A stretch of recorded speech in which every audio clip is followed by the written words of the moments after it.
여러분 반갑습니다. 어서 오십시오. 지역 밀착형 시사 토크쇼 노정렬의 시시각각입니다. 오늘도 우리 지역의 핫 이슈와 현안을 쉽고 친절하게 핵심을 풀어드리겠습니다. 오늘의 순서를 안내해드리겠습니다. 먼저 미세먼지의 오해와 진실, 그 해법은 무엇인가입니다. 지난 13일 미세먼지를 사회 재난으로 규정하는 관련법 개정안이 국회 본회의를 통과했습니다. 미세먼지를 재난으로 다룰 정도로 문제가 심각하다는 얘기인데요. 이 미세먼지의 원인과 대책을 특히 우리 대덕 특구에 있는 정부 출연 연구원들이 어떤 역할을 할 수 있을지 집중적으로 다뤄보도록 하겠습니다. 다음 코너입니다. 정가 이슈로 모시겠습니다. 오늘은 자유한국당 대전시당의 육동일 위원장, 또 정의당의 김윤기 위원장과 함께 우리 지역 현안과 주요한 정가 이슈를 뜨거운 설전으로 펼쳐보도록 하겠습니다. 노정렬의 시시각각 지금 바로 출발합니다.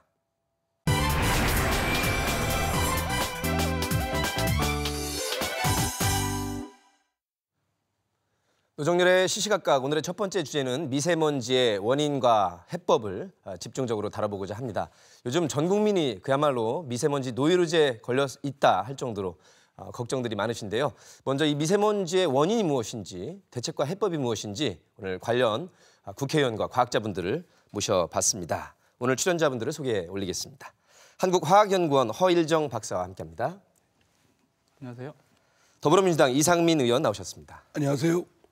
한국과학기술정보연구원의 정민중 박사와 함께합니다. 안녕하세요. 먼저 저희가 준비한 영상을 보시고 오시겠습니다. 주말인 오늘도 극심한 미세먼지 탓에 숨쉬기가 힘든 하루였죠. 시민들은 미세먼지를 피해 실내 나들이로 주말을 즐겼고 오늘도 충청권에 사상 최악의 미세먼지 공습이 이어졌습니다. 지난 겨울부터 미세먼지 피해가 누적되면서 농작물의 생장이 심상치 않습니다. 연일 계속되는 미세먼지의 기습이 관광지의 풍경까지 바꿔놓고 있습니다.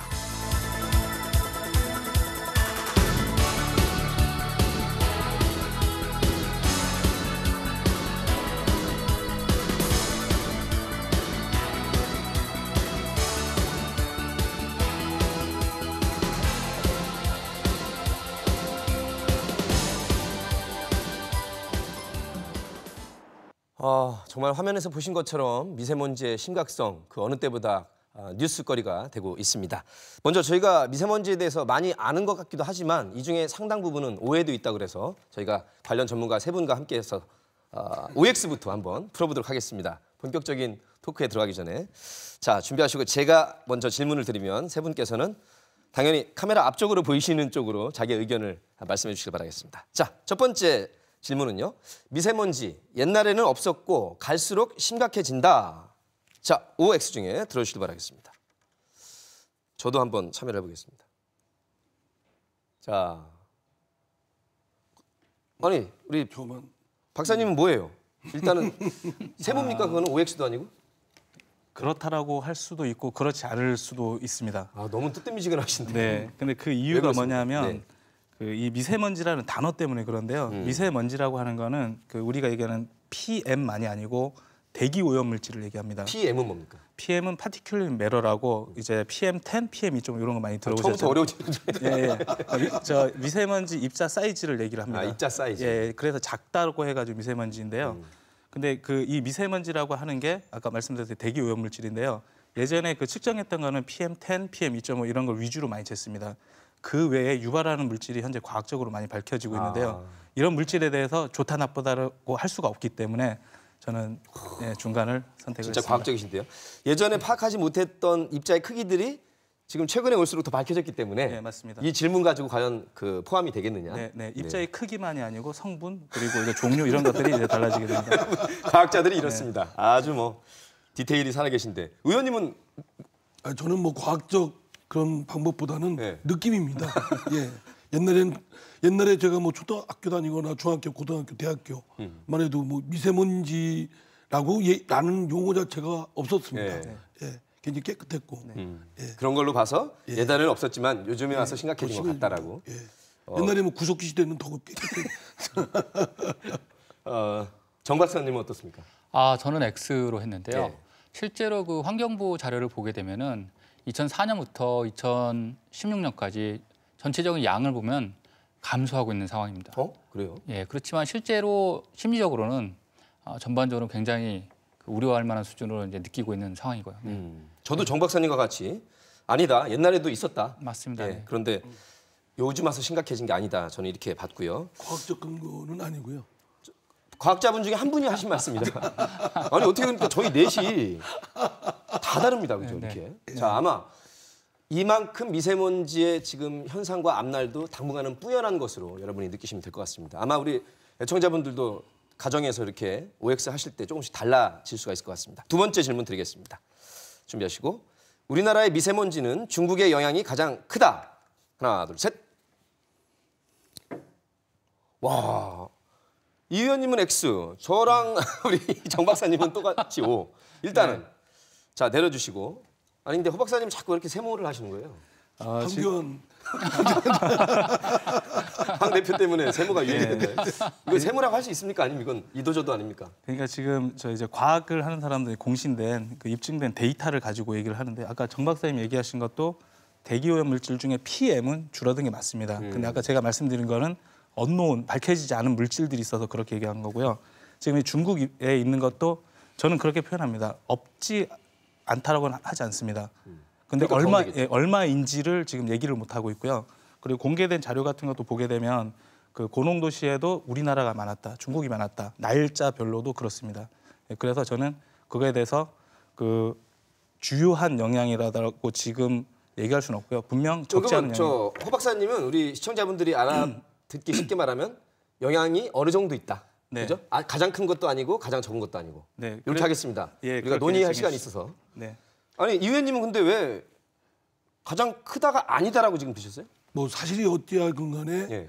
중국 탓도 있겠죠. 그러나 중국 탓만 하면 문제 해결이 안 되고 우선 우리나라 내에 있는 문제부터 제거하고 해소하는 노력을 해야 중국한테도 할 말이 생기는데 중국이 지금 얘기하는 게 야 니네 나라도 제대로 못하면서 우리 우리 탓만 하냐 남의 탓만 하냐 저는 그런 차원에서 국내의 문제에 더 주안점을 둬야 된다. 국내 요인을 좀 더 예. 집중해 보자라는 뜻으로 두신 거고 정 박사님과 저는 아무리 중국이 아니라고 우겨도 그 대륙 큰 오염 물질들이 떠서 지구의 자전 때문에 우리나라에 가장 큰 영향을 미치는 요소가 아닐까 저는 생각하는데 정 박사님 어떻습니까? 예, 실제로 그 국립환경과학원에서 발표한 내용을 보면 작년 3월달 같은 경우에 굉장히 미세먼지가 심했었는데 그 당시에 70% 정도가 중국의 영향이 있었다고 봅니다. 그리고 작년 11월달에도 역시 한 60% 이상 중국의 영향이 있다고 발표했기 때문에 저는 이제 자, 아니 근데 재밌는 게 저희 넷이 다 달라가지고 지금. 자, 세 번째 질문 들어갑니다. 여러분께서 함께해 주시죠. 미세먼지가 심할 때는 환기를 시키면 안 된다.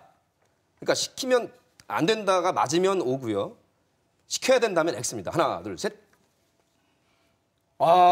처음으로 저희 넷이 일치했습니다. 자, 내려주시고. 이거는 박사님들께 여쭤보겠습니다.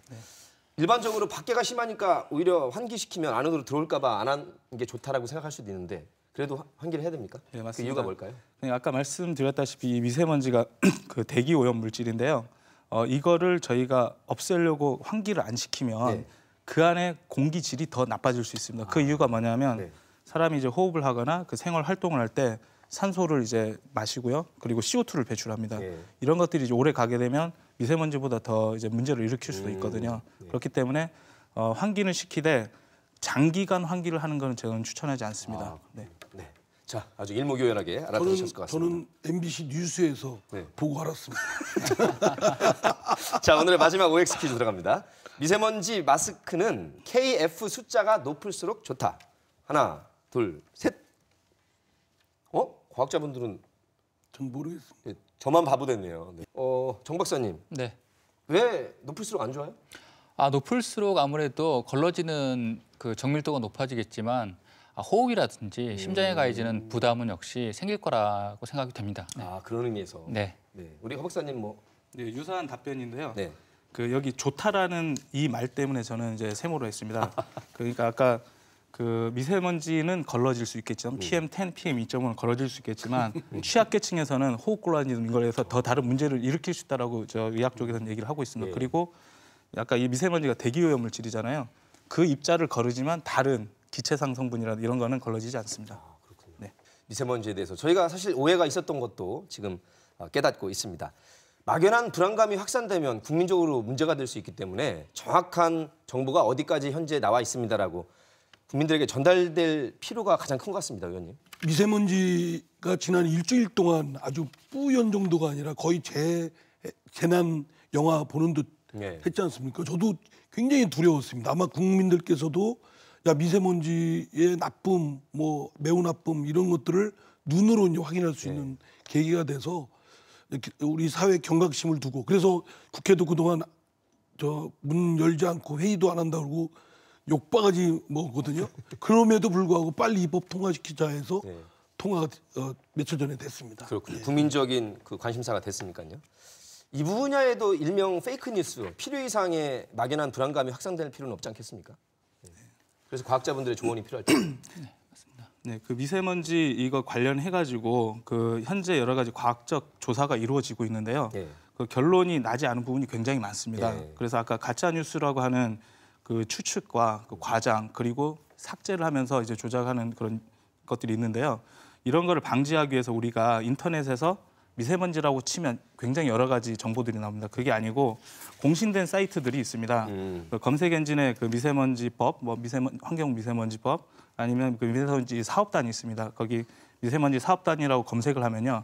거기에 이제 과학 기반의 현재까지 알려진 정보를 가지고 공개를 해주는 그런 내용이 있습니다. 지금 허 박사님 말씀하신 미세먼지 사업단은 네. 정부 주로 예, 환경부에서 최종 정리한 현재까지의 내용이라고 보면 미세먼지 사업단은 그 초기에 범부처 미세먼지 기획위원회를 통해 가지고 기획이 되었고요. 예. 그리고 현재 과기부, 환경부, 보건복지부 이제 세 부처가 참여해서 범부처 법무부처에서 사업을 정리한 이뤘습니다. 내용이다. 맞습니다. 네. 그 발생 원인에 대한 조사 분석 현재 제대로 되고 있는 건가요, 허 박사님?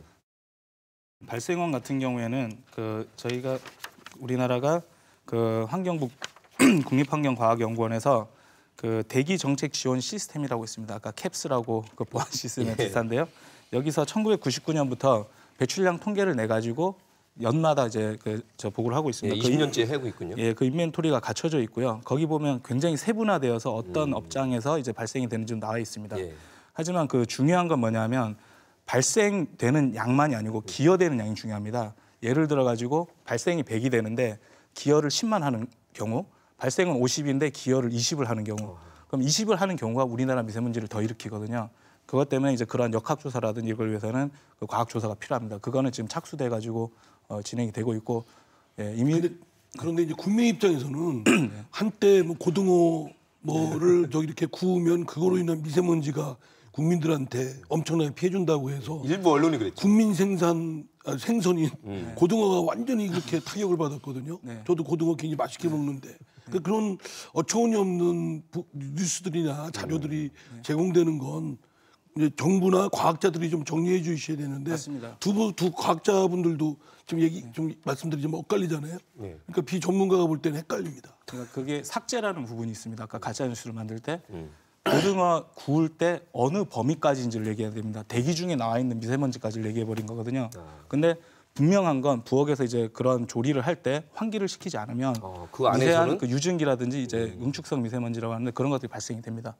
그러니까 그건 고등어 굽는 게 원인이 아니고 그런 시설이 안 돼 있는 게 문제지. 그 고등어를 구우는 것 때문에 미세먼지가 생긴다니까 애꿎은 고등어가 욕바가지 먹는 거 의원님 고등어 드시고 싶으시군요. 많이 먹고 아니 그러니까 그 방송은 그 식당이나 가정에서는 분명히 환기를 시켜야 된다는 걸 강조했어야 되는데 마치 그것이 굉장히 중요한 원인인 것처럼 되죠. 우리나라의 미세먼지 전체인 것처럼 이제 그 가짜 뉴스가 만들어지고 전체 혹은 상당히 중요한 원인인 것처럼 돼서 식당 가게 주인분들이나 지금 이 의원님처럼 고등어 좋아하는 분들이 굉장히 걱정을 많이 했었던 적이 있었습니다. 대한민국 과학자들이 두뇌들이 모인 대덕 특구가 있어서 또 정부 출연 연구원들이 상당히 많습니다. 무려 20여 개의 연구원들이 지금 있는데 미세먼지와 관련해서도 워낙 중요한 관심사안이다 보니까 지금 계속 연구 분석하고 계시죠?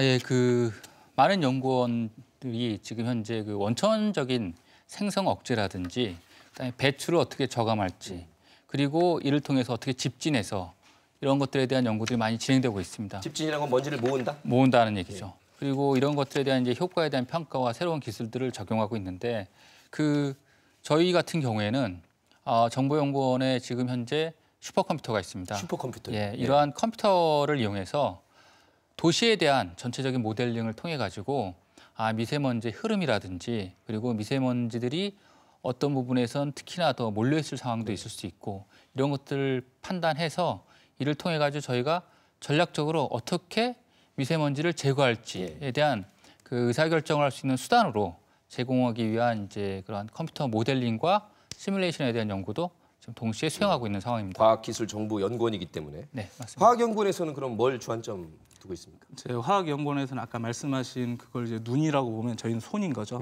실질적으로 저감하기 위한 소재들 그리고 그 이제 저 대부분 미세먼지들이 화학적 반응에 의해서 생깁니다. 그 대표적인 이제 연소 반응인데요. 기름을 태울 때 이제 나오는 성분들 그런 것들을 이제 거꾸로 저희가 화학 반응을 이해를 하고 있기 때문에 무해화시킬 수 있는 기술들이 있습니다.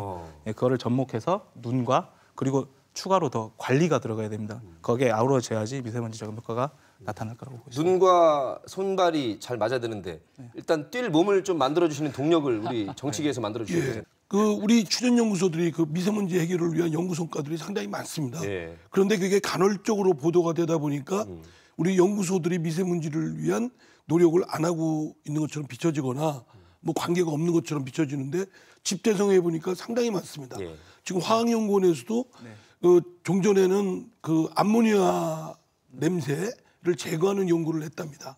암모니아 냄새 아시죠? 예, 예. 고약하고 예. 세죠. 방구 뭐 이렇게 좀 진한 그런 냄새 제거 연구를 했었는데 그 암모니아 냄새를 제거하는 그것이 지금 미세먼지를 제거하는 말하자면 그 기술로 전용할 쓰일 수 수 있겠다. 있다.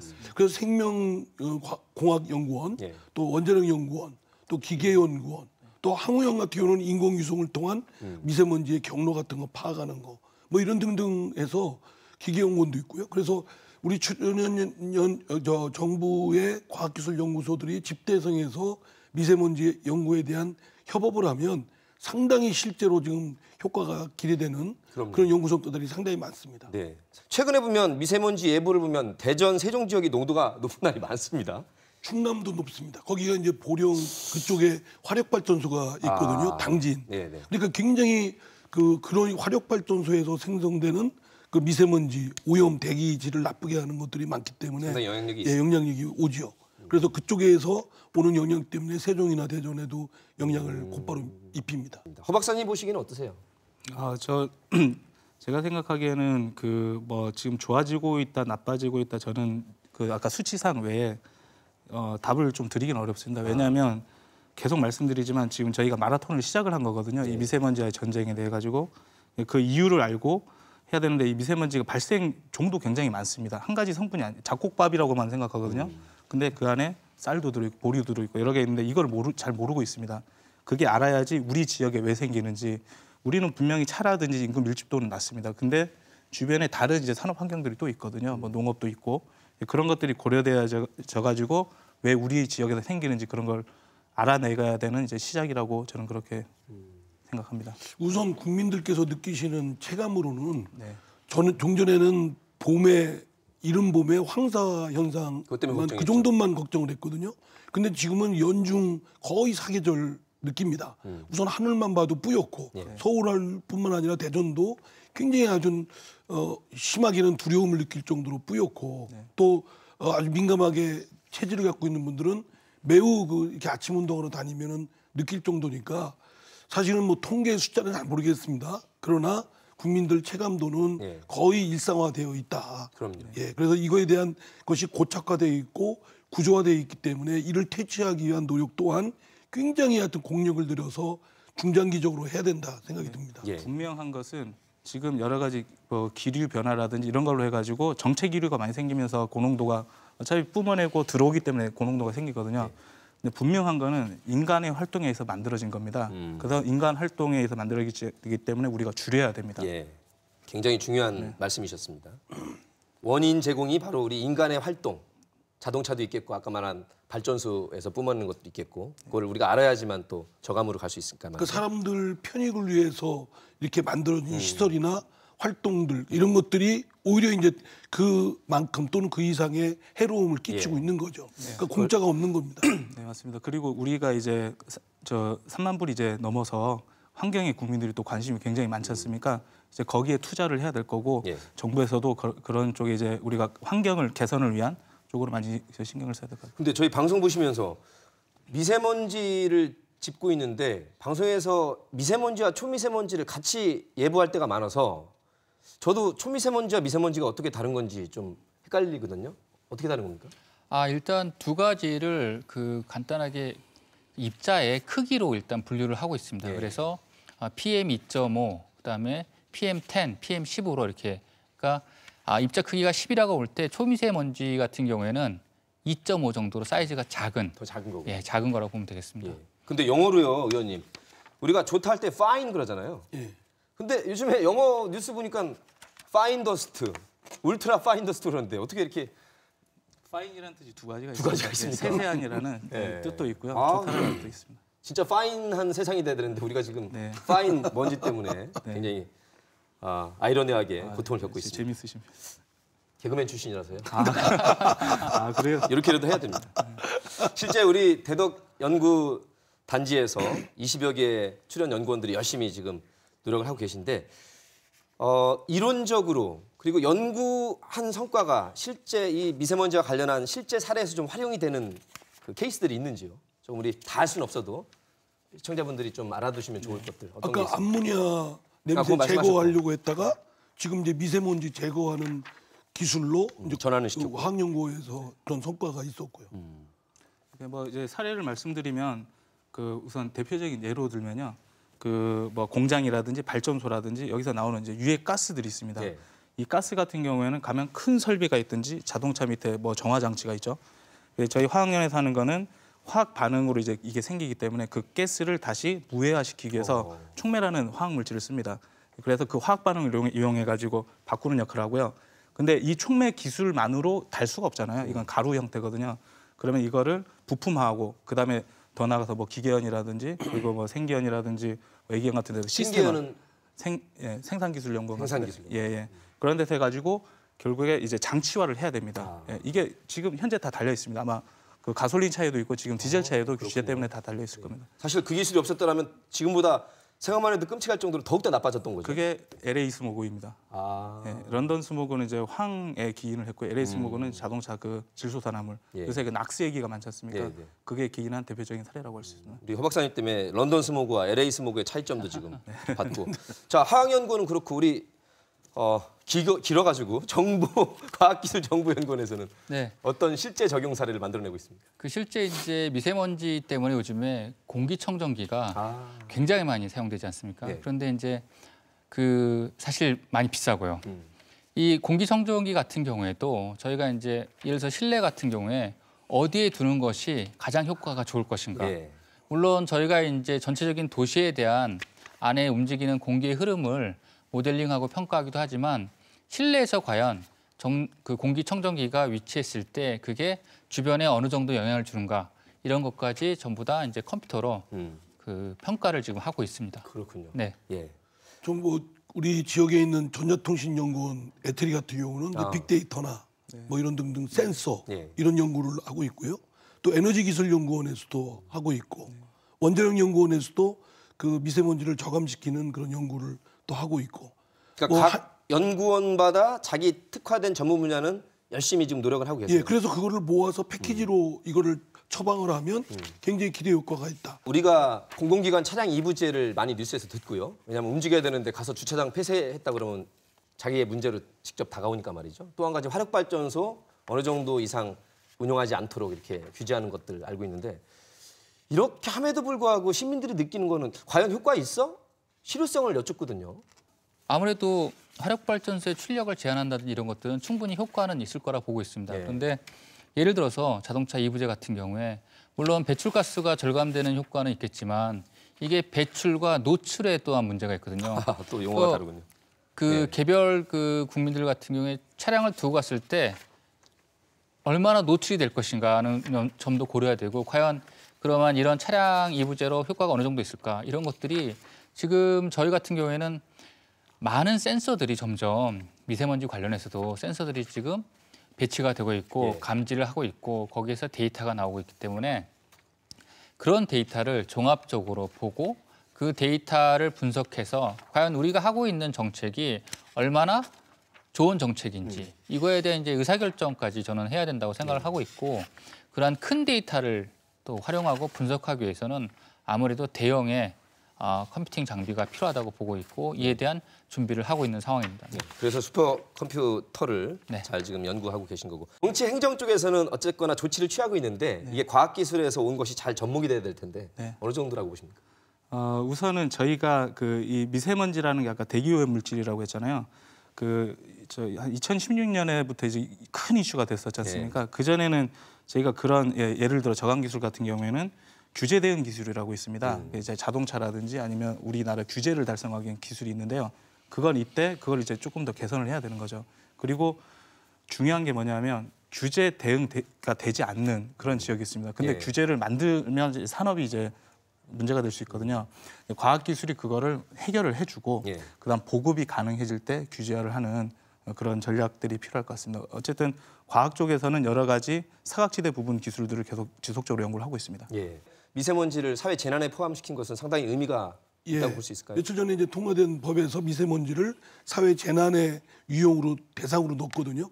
그렇기 때문에 사회 그 재난 문제가 단지 환경을 대기 오염을 시킨다 이런 접근 방법이 아니고 사회적 문제이고 이것이 재난이다. 그렇기 때문에 응급 처방부터 단기, 중, 장기 정책까지 예방부터 퇴치까지 종합적인 정책을 국가가 적극적으로 나서도록 그렇게 법적 강제 의무를 지운 겁니다. 자, 이제 끝 마무리로 이 미세먼지와 관련해서 말씀들 들어보니까 체계적이고 과학적이고 통합적인 관리가 필요하다는 것을 저희가 절실히 느꼈고요. 오늘 말씀 나누지 못한 것 중에서 우리 시청자분들께 꼭 하나 이와 관련해서 강조하고 싶은 말씀을 최종 정리 말씀으로 해주시기 바라겠습니다. 어떤 분들은 도시 숲이 도시의 이제 녹지가 1헥타르로 초미세먼지를 40%까지 절감할 수 있다는 주장을 하시는 분도 있습니다. 여러 가지 지금 이야기들이 많이 나오고 있는데 보다 정확한 평가를 통해서 이런 대책을 마련할 수 있는 방법을 고려해야 될 것이라고 생각하고 있습니다. 우선 이 미세먼지는 아까 말씀드렸다시피 이제 마라톤이거든요. 저희가 장기 전에 돌입을 한 거고 지금 시작입니다. 이 시작하는 과정 중에 이제 미세먼지는 누가 해결해야 될 게 아니거든요. 우리가 해결해야 됩니다. 그래서 정부도 노력을 해야 되고 과학자도 노력해야 되고 보급을 위한 기업도 노력을 해야 되고 특히 국민들도 거기에 대해서 관심을 갖고 지원을 해줘야 됩니다. 우리가 잘할 수 있게 박수를 쳐야지 탓만 하다 보면 결국에 탁상 공론이 되고 장기전에서 지게 될 겁니다. 그 말씀을 드리고 싶습니다. 그렇군요. 이 미세먼지를 비롯한 환경 문제 이거는 누가 만들어준 것이 아니고 바로 인간들이 만들어 놓은 것입니다. 인간들이 자신들의 편익을 위해서 어떤 시설이나 또는 문명의 이기를 활용하다 보니까 이와 같은 반대급부적인 피해가 발생하는 거거든요. 그런 경각심을 갖고 우리 같이 종합적인 처방 차원에서 절감시키는 노력도 함께 하고 퇴치시키는 노력도 하고 그것은 곧 인간의 자신의 문제이기도 하다라는 경각심을 가졌으면 좋겠습니다. 정말 푸른 하늘과 맑은 공기를 숨 쉴 수 있다는 게 얼마나 큰 혜택이었는지 우리 온 국민이 지혜를 모아야겠습니다. 오늘 새 말씀 잘 들었습니다.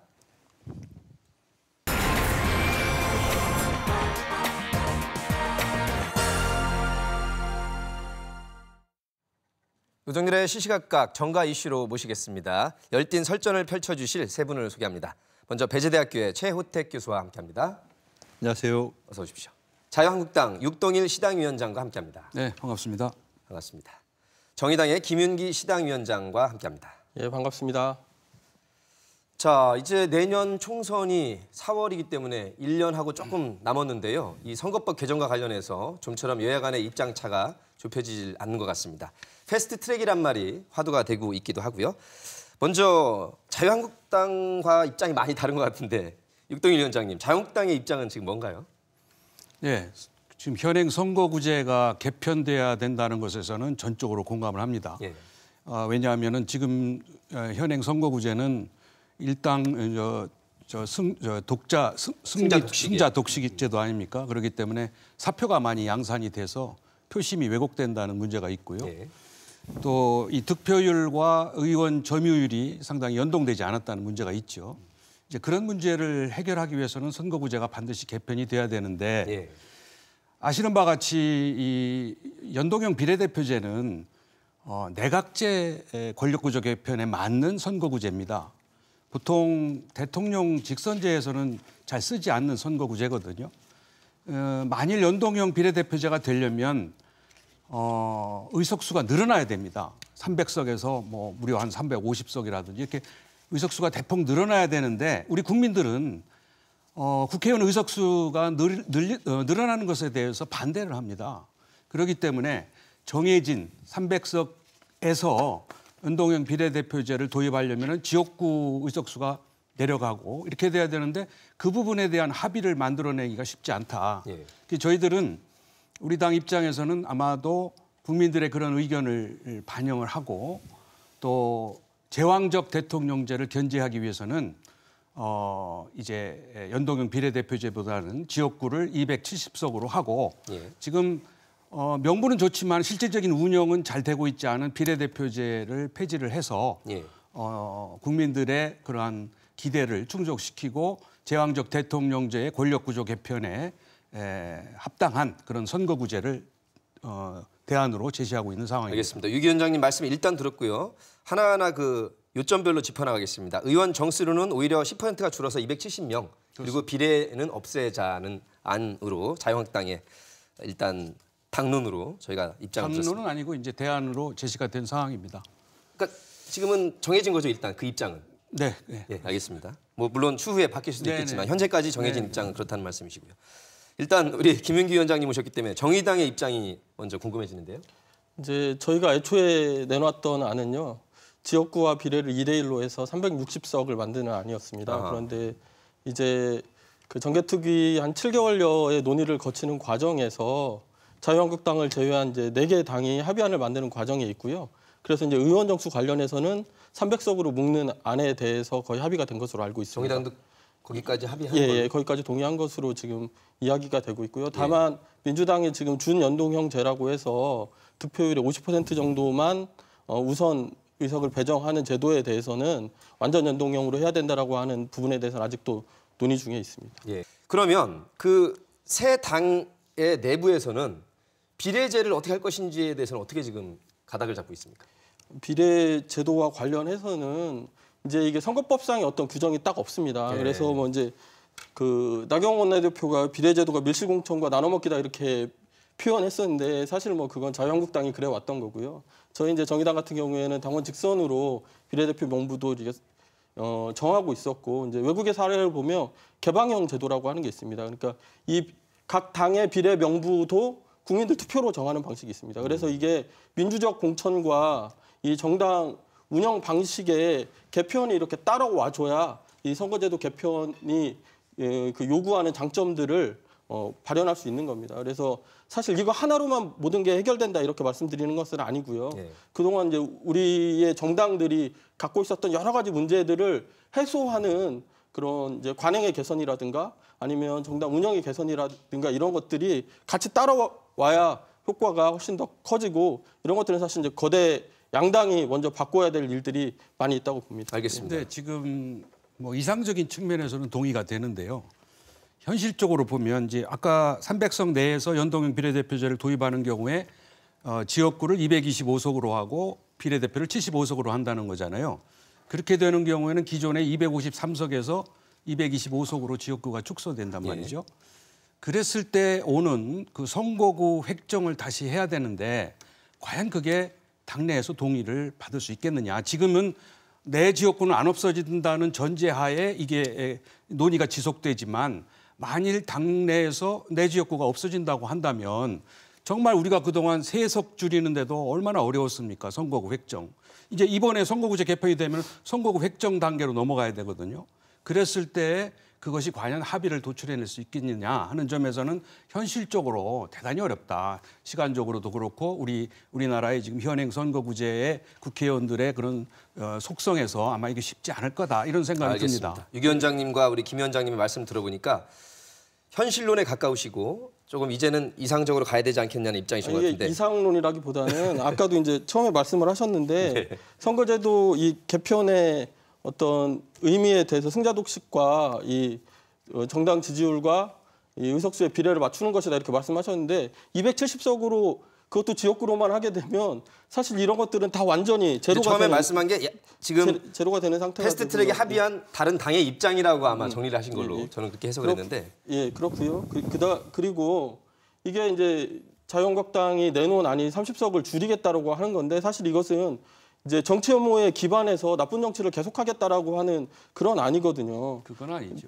이게 사실 국민의 1.8%만이 국회를 신뢰한다고 하고 있습니다.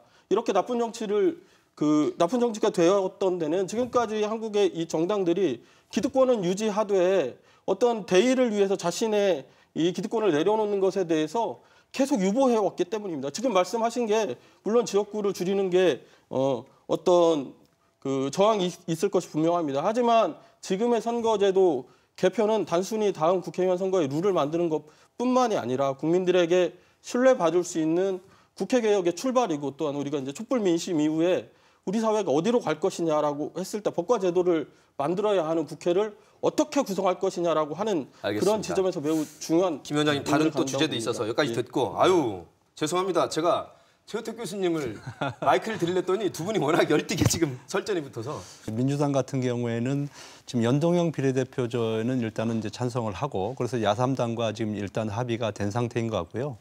문제는 이제 그 정수를 몇 명으로 하느냐. 근데 민주당 같은 경우에는 현재의 300명을 넘는 거에 대해서는 상당히 이제 반대를 하고 있는 입장이고, 다만 이제 지역구를 225석으로 줄이고 비례를 75석으로 늘리는 거에 대해서는 이제 안을 가지고 있는 것 같습니다. 이제 그렇기 때문에 지금 한국당에서 말씀하시는 그 270석의 지역구만 가지고 한다는 것은 어떻게 보면 뭐 새로운 각도에서 또 접근하는 방식이라고도 우리가 평가는 할 수 있지만, 그러나 이제 우리가 지금까지 해왔던 상식의 정치에서 놓고 보면 그건 조금 제 입장에서 보면 좀 아니라는 이제 그런 생각이 좀 들고요. 비례대표가 없어지는 부분을 말씀하시는 그런 건가요? 부분에 대해서 왜냐하면 다 지역구가 다 커버할 수 있는 부분은 아니잖아요. 그러니까 이제 그러니까 소수를 대표할 수 있는 사람들이 또 의회에 들어가서 그분들의 또 목소리도 대변해주는 노력들이 좀 필요하기 때문에 일정 부분 비례대표가 저는 필요하다 하는 생각을 좀 해보고, 다만 이제 그 정의당을 비롯한 야3당에서 얘기하고 있는 그 뭐 360석이니 이런 것들은 정말 아까 육동일 위원장님 말씀하신 대로 국민들이 동의를 하지 않습니다. 국회를 이렇게 불신하고 있는데 지금 뭐 그 많은 세비를 받고 있는데 또 거기에다가 의원 정수까지 늘린다? 그래서 도저히 세비를 줄이자는 안까지 한때는 있었어요. 또. 예, 그러나 그것은 이제 세비는 국회에서도 결정하는 문제이기 때문에 한 번 줄여도 바로 올리는 것은 뭐 그렇게 큰 문제가 아닙니다. 그래서 국민들이 그 문제는 믿을 수 없기 때문에 어떻게든지 300석 안에서 묘안을 찾는 그런 노력들이 좀 필요하지 않나 저는 그렇게 봅니다. 알겠습니다. 요즘에 뭐 대한민국 가장 큰 화두가 바로 나경원 원내대표의 국회 대표연설 발언이었는데, 뭐 여러 가지 발언이 있었지만 가장 뜨거운 이슈가 되는 게 문재인 대통령을 김정은의 수석 부대변인이라고 표현한 그 시점부터 굉장히 뜨거워지고 있습니다. 일단 정의당 김윤기 위원장은 어떻게 보셨어요? 이거 대한애국당이 좀 불안해할 것 같다 이런 느낌을 저는 좀 받았습니다. 대한애국당이? 예.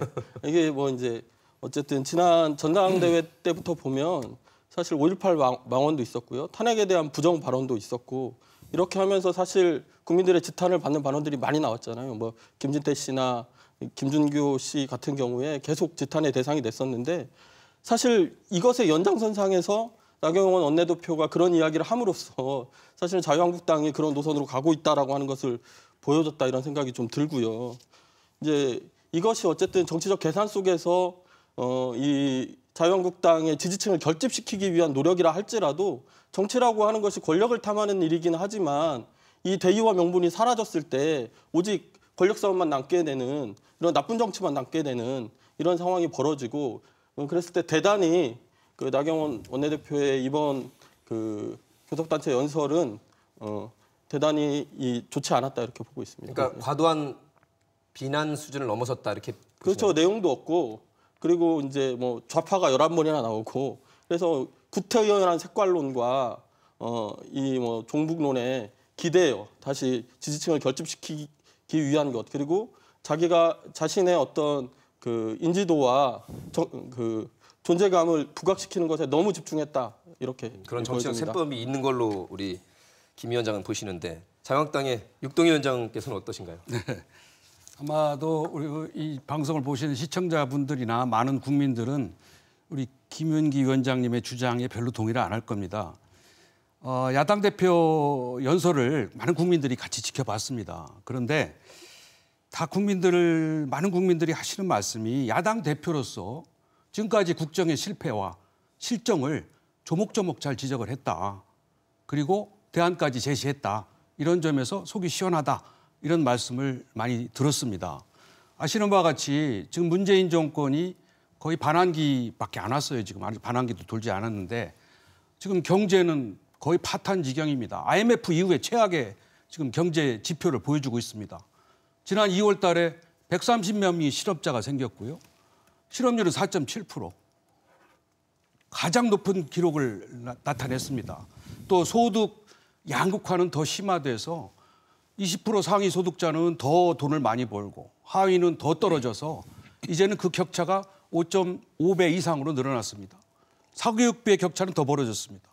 이러니까 이제 그 부의 세습, 빈부의 대물림이 가난의 대물림이 이제 영속화될 수밖에 없는 상황으로 가고 육동현 위원장 있거든요. 제가 잠깐만 더 네네. 여쭤볼게요. 그 지금 말씀하신 부분이 이제 정책의 실패나 경제의 실정 쪽이기 때문에 차라리 경제 무능 정권이나 경제 파탄 정권이었다면 그 야당의 원내대표로서 하실 수 있는 말씀인데 경제만이 아니라 자 그러면 지금 이 문제가 되는 게 김정은의 수석 대변이라는 그렇죠. 표현 그것은 어떻게 보십니까? 그거는 이제 스스로 만들어낸 우리 당의 발언이 아니라 블룸버그 통신이나 뉴욕 타임즈에서 계속 그렇게 지적했던 내용입니다.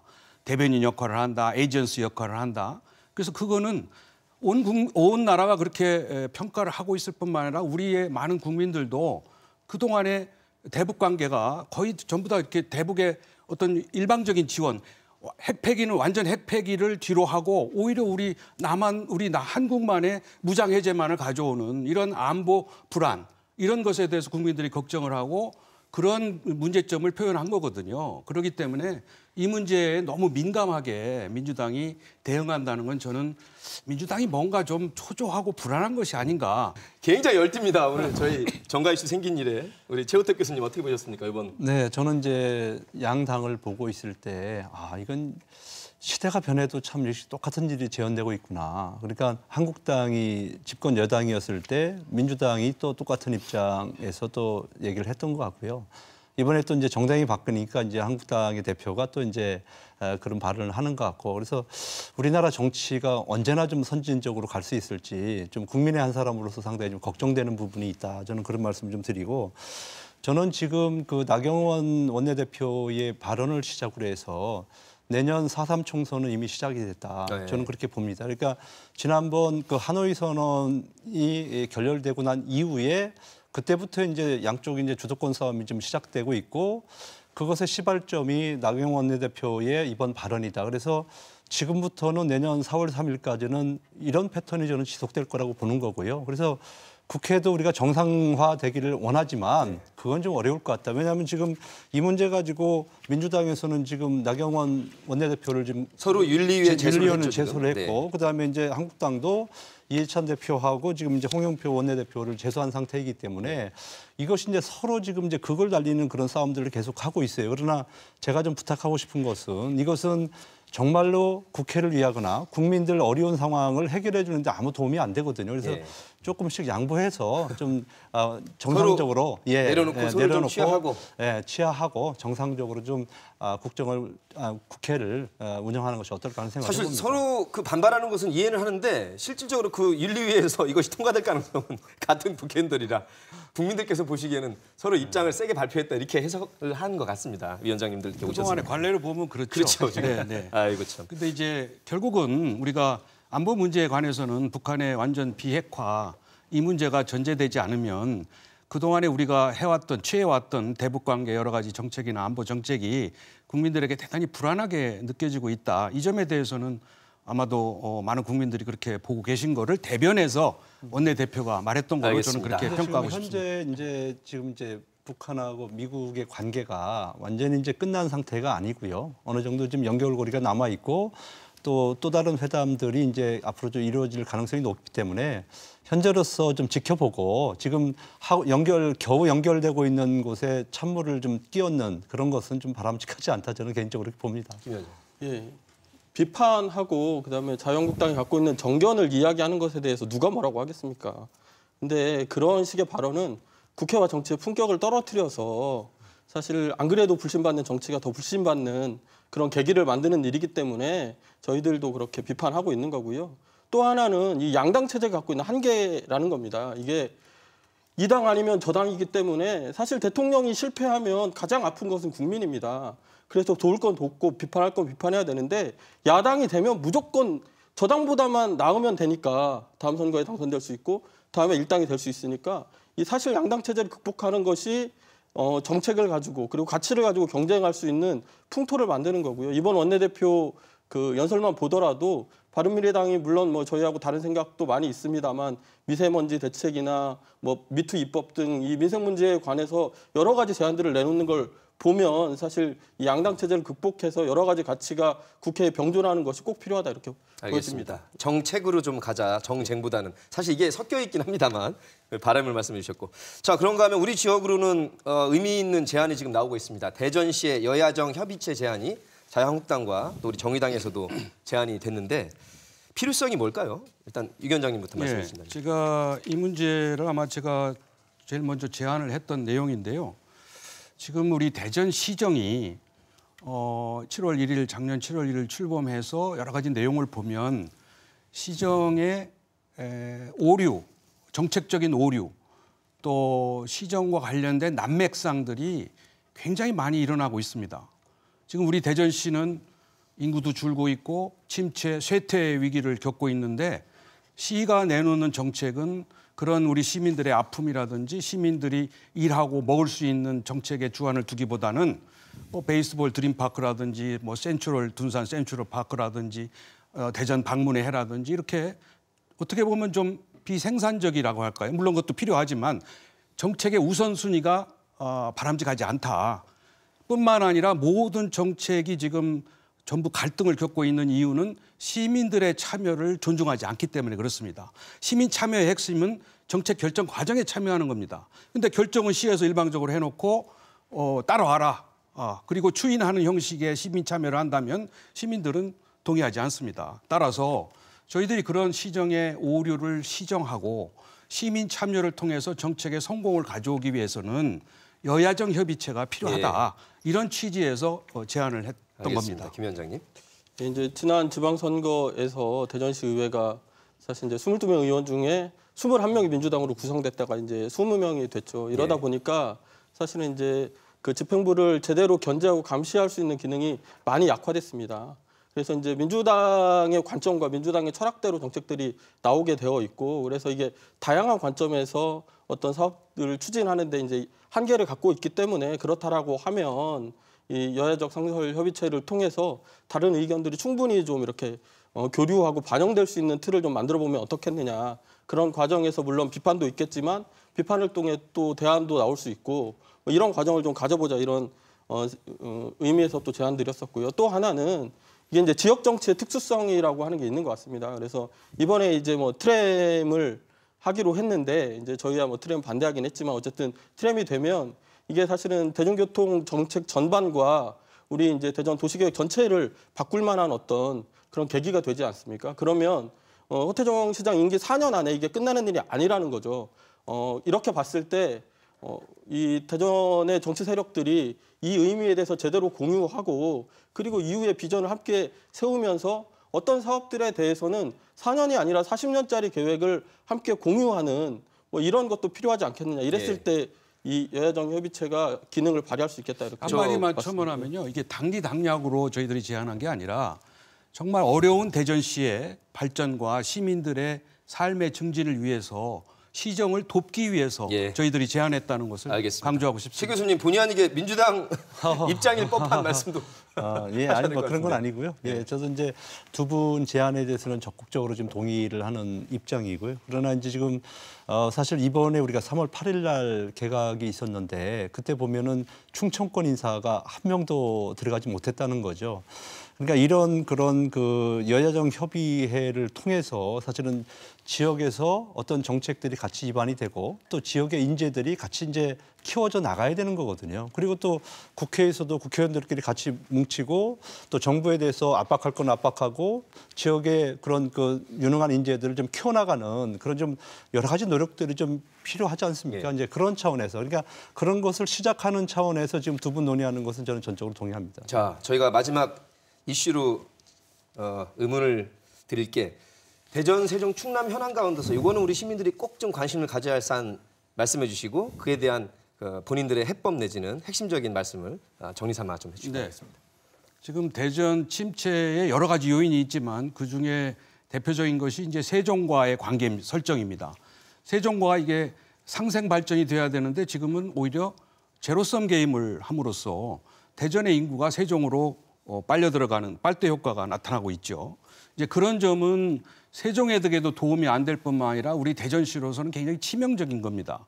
근데 이거는 뻔히 예견된 일임에도 불구하고 그동안 시나 우리 이 정치권에서 거기에 대한 적절한 대책을 마련을 못했거든요.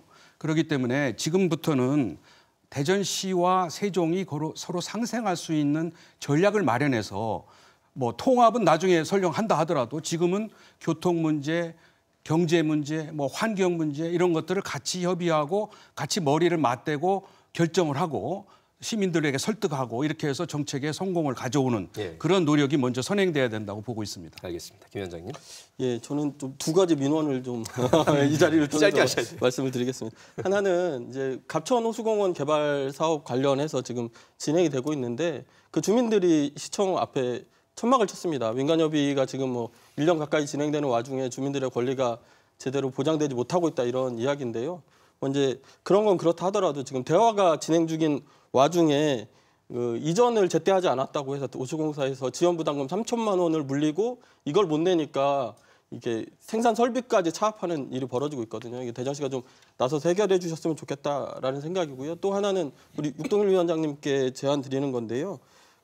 아까 우리가 여야정 상설협의체 얘기를 했었잖아요. 그래서 뭐 이제 이게 대전시가 처음부터 같이 할 거냐 이런 이야기를 하다가 제가 인터넷 기사를 보니까 정당 간에 먼저 실무 협의할 수 있다 이런 기사를 본 것 같아요. 그래서 그럴 용의가 있으신지 그리고 그걸 있으시면 당장 이렇게 좀 추진해서 정당 간 실무 협의부터 시작하는 게 어떤지 이렇게 좀 제안드리겠습니다. 간단히 말씀. 아니 저도 사실은 여야정이 궁극적인 목표인데 왜냐하면 시정이 주도를 해야 되거든요. 여야는 도와주고. 그런데 너무 안 움직이니까 그러면 좋다.